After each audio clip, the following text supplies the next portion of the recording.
家好，歡迎收聽我哋嘅運動專訪節目啦。我係採訪者梁聰永，我係採訪者譚建木。咁喺呢個節目咧，我哋好榮幸邀請到兩位運動愛好者啦，等佢哋分享佢哋對於運動項目嘅熱愛同埋經歷啦。咁等我哋聽下佢哋嘅故事。好，大家好，我係陳建木。大家好，我係陳正橋。以下係第一條問題。咁你哋所熱愛嘅運動項目係乜嘢咧？我嘅所有運動就係足球啦，因為其實足球好高深嘅，佢包含咗要有速度、技巧、力量同埋策略去完成呢個運動嘅。咁同埋好多嘅歡呼聲啦，即係例如你踢完波，然後有好多嗰啲觀眾嘅歡呼，都會令我熱愛呢個足球嘅動力咯。即係有你同你鼓掌。咁我中意籃球啦。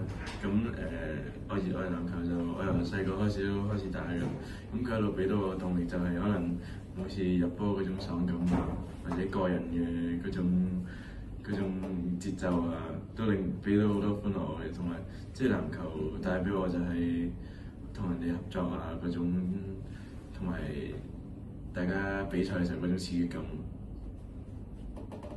依家係第二條問題。咁你哋所熱愛嘅運動係為你哋帶來咗咩影響同埋改變咧？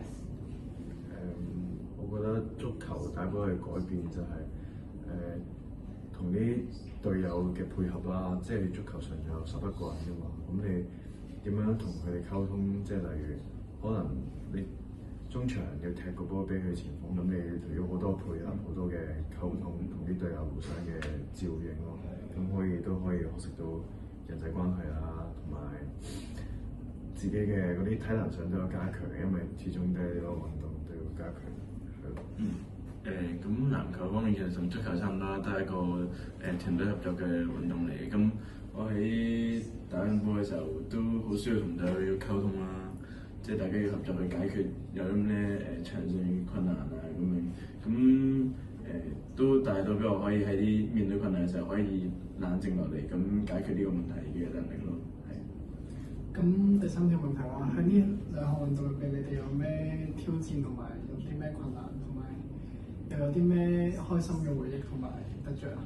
咁喺籃球呢個運動入邊咧，我記得有一次就係因為我嘅技術同埋體能可能有時有啲不足啦，咁啊令到我喺場上面嘅表現可能會未如理想嘅。即係譬如有一場比賽可能我好多失誤啦，咁我翻到屋企就可能會有沮喪啦，或者會有質疑自己嘅時候嘅。咁但係我就會抌低啲質疑，而去不停咁訓練自己，令到自己解決到呢啲問題。咁喺每一次解決到呢啲問題之後，我都會覺得好有成功感嘅，因為佢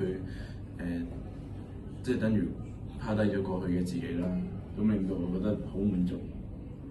咁如果係足球，我就學習到即係個經歷過體能唔夠啊，同埋啲技術唔夠嘅，因為我試過一次喺場上面就隊友就傳波俾我單刀，咁我就太 Q 即係射波就同個守門嗰個一打就唔入嘅，即係呢個足球上應該好簡單要入到嘅，但係咁我就好失望啦。同埋啲隊友都傳咗咁好嘅進攻機會俾我，我都覺得好即係又唔應該有咁嘅失誤咯。但係好彩啲隊友都可以鼓勵我，同埋我自己都可以多度反省我自己錯啲咩啦，從而去即係努力去改善自己，表現得更加好啦。咁體能呢方面都係慢慢去努力，慢慢去一次一次咁練多，即係堆個體能，慢慢跑，慢慢努力咁樣，就會可以度過呢個嘅嗰啲體能啊嘅問題咯。好，透過你嘅分享，令我哋更加了解到呢兩項運動嘅魅力啦。亦都感受到你哋對呢兩項運動嘅熱誠同埋堅持啦。相信你嘅經歷會令到更多人參與喺呢兩項運動入邊。多謝。多謝。好。